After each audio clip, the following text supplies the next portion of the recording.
Hey guys, it's Bart Johnson here, and today I'm here with one of my new favorite little cameras. This is the Panasonic GH5. There's a lot of great things about this camera, but one of the really cool features that basically persuaded me to pick it up is the fact that it now is one of the many cameras that has in-body sensor stabilization, which means that the sensor itself is actually stabilized and can allow you to stabilize lenses that don't have built-in stabilization inside the lens. However, there is a few little tricks and things that you need to know about getting the in-body stabilization to act properly with your full manual or vintage lenses when you adapt them onto the GH5.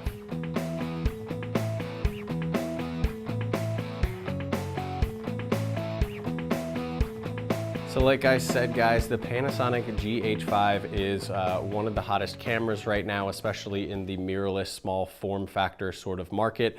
And I was impressed enough by it to actually go ahead and pick it up. It is by far the smallest camera that I own, and I was always kind of skeptical of Micro Four Thirds and mirrorless, but it does have a ton of advantages. And one of the big ones was that in-body stabilization, meaning the sensor itself is stabilized and physically moves inside the body, allowing you to add full manual lenses actually from various different other lens mounting systems and put them onto the GH5 with use of an adapter. So on here what I have is I have a Rokinon 50mm lens, and I'm using a Metabones speed booster, which is one of the more common adapters to attach this to the Micro Four Thirds mount of the GH5.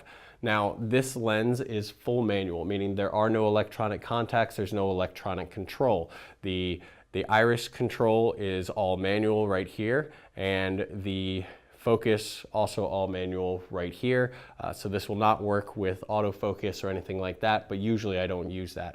But the fact that I can use this lens on this camera, adapt it to it, and then still have it be a stabilized lens, meaning I can go handheld and get some pretty decent results because of that in-body sensor stabilization, is a huge bonus. Now, like I said, there are a few little things that you need to note in order to get this to work properly. Now, whenever you attach a non-electronic or a full manual lens to the camera, obviously the camera and lens are not talking to each other. So the camera, in order to do the sensor stabilization, needs you to manually input what the focal length is of the lens that you have on there so that it can react appropriately. And so when you have something like this on and you boot up the GH5, you're going to be prompted with a screen that asks you to input the focal length. And you can go in and you can get really down to like the 10th there in terms of your focal length. And I've seen a lot of people who are actually kind of confused about what you should actually put in there. For example, this is a lens that's made for full frame, but the Micro Four Thirds sensor has a crop to it. So do you put in the actual focal length in terms of full frame 35mm, or do you put in after the crop factor? And the answer actually surprised me a little bit. I found a video from Panasonic that I'll link down to below for you guys. But they said you actually input the focal length of the lens as printed on the lens. You don't take that sensor crop factor into account. You go ahead and input the actual focal length of the lens. And the reason is because even though a 50mm lens here might be acting like 100mm on a Micro Four Thirds because of that 2x crop factor, it doesn't mean that it's actually a 100mm lens. The way the light is bending, the way the light is being passed through all the elements, it is still a 50mm lens. So you want to input 50mm. Now, that's only if you're adapting it and not using something like a speed booster.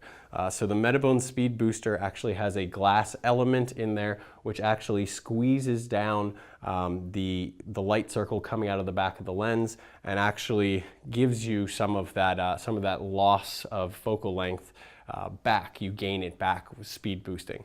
And so there you actually do need to do some calculations.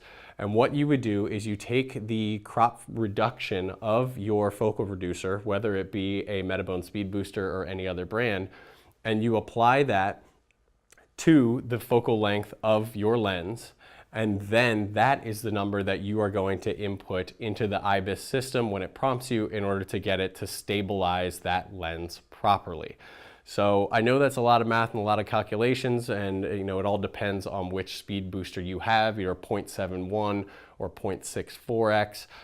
And so what I've gone ahead, guys, is I've put together an entire spreadsheet and chart with tons and tons of focal lengths and what their effective focal length will be after the crop, what you should input for IBIS, what their effective focal lengths will be with various speed boosters and focal reducers, specifically using Metabones as the examples, and I have made that publicly available for you to download. So there will be a link in the description below. Please feel free to go ahead and download that little cheat sheet, and hopefully that'll help you guys if you ever need to figure out what you need to input for the manual lens that you're using on your Panasonic GH5.